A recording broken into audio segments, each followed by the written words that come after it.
First, you need to know a little bit about what happened before Burning Man came into being. Its roots lie in the 1960s and 70s bohemian culture of San Francisco. In San Francisco in the 1980s, I was a member of a kind of social club called the Cacophony Society. Each month, various members got together and did events which were often odd, unusual, and challenging.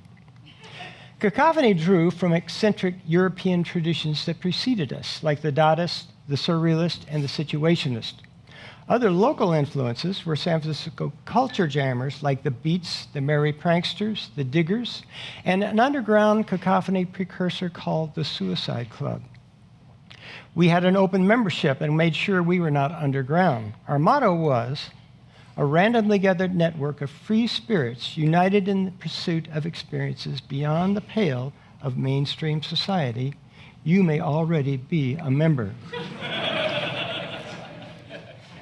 Cacophony developed numerous traditions that made its events remarkable. Everyone was included. You had permission to be or try anything. Events needed to be free.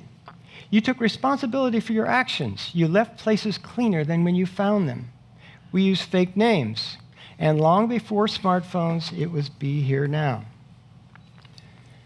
Duocracy. If you have a great idea, you do it. Everyone was a participant. There were no spectators. Political and religious propaganda was unwelcome, which goes back to including everyone. These are some of the things that Cacophony later gave to Burning Man. And so we enter the first age, the age of exploration. Let's see how it unfolded. 1986, a guy named Larry Harvey called his friend Jerry James and said, "Hey, let's build a man and burn him on the beach." Larry Harvey and Jerry James, best friends, Larry a dreamer and Jerry a carpenter, built an 8-foot-high wooden figure resembling a man and burn it on the beach for the summer solstice. It's little more than a family picnic. Larry and Jerry each brought their young boys, their ex-wives, and their roommates. And the boys fashioned a wooden dog to accompany the man. Not sure how to make a fire, they doused the figure with gasoline and light it, which goes up like a second sun. Strangers come running from everywhere down the beach, which creates a party around it. Larry, excited by the response, decides to do it again the next year, but bigger, of course. And so they did.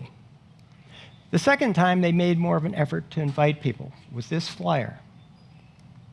Jerry James, the carpenter, helped Larry build a man that was a little taller, about 15 feet. It was a small affair, maybe 20 or 30 people, but they had a tradition on their hands. Then in 1988, I heard about some people who were going to burn a wooden man on Baker Beach on the solstice. I assumed they were pagans or something, but it sounded fun. So a friend and I went down to the beach, but there were no pagans.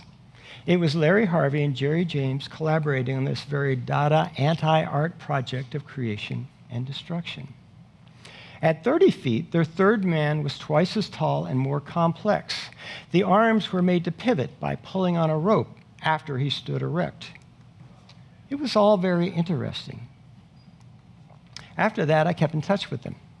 Since I was a principal editor of the Cacophony Society newsletter, I decided I would list next year's event in a future issue of the newsletter, which was perpetually titled Rough Draft. When the Cacophony Society saw the event listed in our June of '89 newsletter, the number of attendees quadrupled. Word of mouth became the printed page, and Cacophony came out in force and pitched in to help with logistics, communication, and construction. By now, the man had become 40 feet tall, the height it would remain for the next 2 decades. It took several pickup trucks to haul the parts to the beach. Participation is high in these first years, with lots of hands to sneak the parts down to the beach before the authorities could notice. By 1990, we were showing up on the beach with 350 people. But by then, many of these people were not friends or friends of friends. We had a 4-story tall wooden man and more uninvested spectators. As darkness approached, we prepared to erect the man.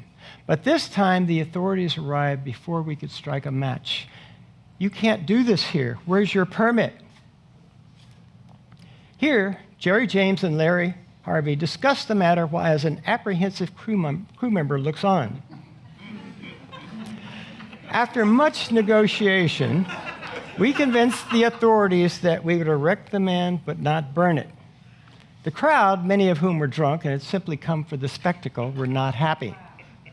Amid cries of "burn it anyway," Larry realized that the event was not the same anymore. It was too easy to show up and have an opinion. It was now attracting the wrong people. But even with an angry crowd, we kept our word. We had a party around the man, but we did not burn it on the beach that night. And it turned out okay, because we heard about a place far out in Nevada where we could burn a giant wooden man.